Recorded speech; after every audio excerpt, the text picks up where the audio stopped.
generating a key by which it will encrypt my message. Okay, so this is how it is kind of generating the key, and then it is creating an object with that key, the cipher object.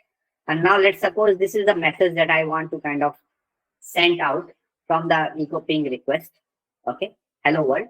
But this time, rather than previously, if you see that, okay, if anyone else is also kind of sniffing the ICM packet, they will be able to see what communication is I am having. Like, let's say I'm saying a password. Being an attacker, I'm saying a password over ICM packet. So other guys can see that. If they have some detection in place, they can see the text in plain text. So what I will do is first I will encrypt my message. Okay, my message is like hello world, for example. Using this technique, I will encrypt my message, and this is the encrypted message, right? This is the encrypted message that I got. Okay. Now what I will do is, I will now create a packet. Let's say I'll create a packet like this. So let me just quickly go to over here. Okay.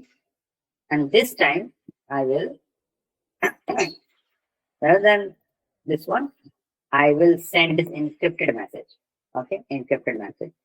So I'll just paste this out. Okay. And if you see, the packet actually went out, but there has been some issues. The issue was that, let me just do one thing. So it actually failed. The reason was that if I do ICMP underscore pkt dot, so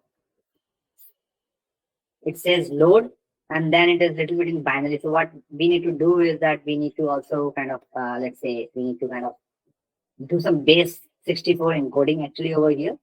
What we can also do is, let's say, let's say for an example, in this message itself, I just say this part, for an example. Okay.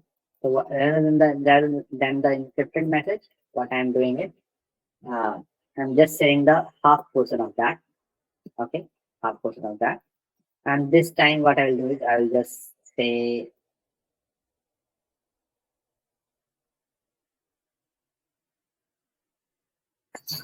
okay, so I think we haven't sent this out earlier. Let me just quickly do that.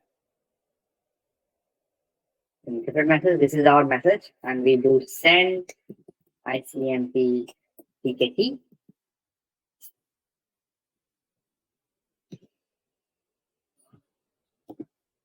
Okay, now if you see that our encrypted message has been kind of sent out in the ICM packet. And now the thing is that even though, let's say, there was any kind of a device which was kind of, let's say, somehow was able to kind of detect the message, but even though if they will read that, this data will not make a sense to them, because this data is actually encrypted with a key. If they have that password, then only they can kind of decrypt this message and see like, okay, what I am telling to my other receiver part. Okay, so I hope you got an idea.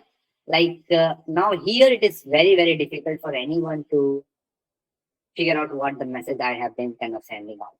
All right, so I hope you got an idea how you can inject a packet, and on that same packet, what you can do is that you can add a little bit more customization. Attacker can kind of add some more customization, like encrypting the data before it is kind of sent out to the real world. Okay, so I hope you got an idea like how you can do that, how the attacker actually does that, and this is how the ICMP tunneling actually attack comes into like play. Okay, so let me just quickly do one thing. What I will do is that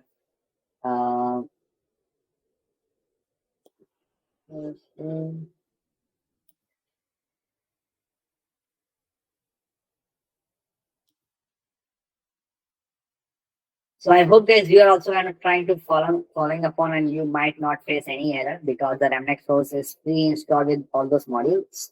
So you shouldn't face any issue on that part. Let me just test this out. So these are the two codes. So one is for encryption, yeah, and one is for encryption, and one is for sending the data packets out. Thanks, guys. So, okay. So now, thing is that we are done with the ICMP packet injector. Okay. And now what we will do is that we will be kind of doing the sniffing. And now before kind of sniffing the thing, what we'll do is that we will first now complete some theory parts. Okay. So let me just quickly see what's the next thing I like to discuss. Okay.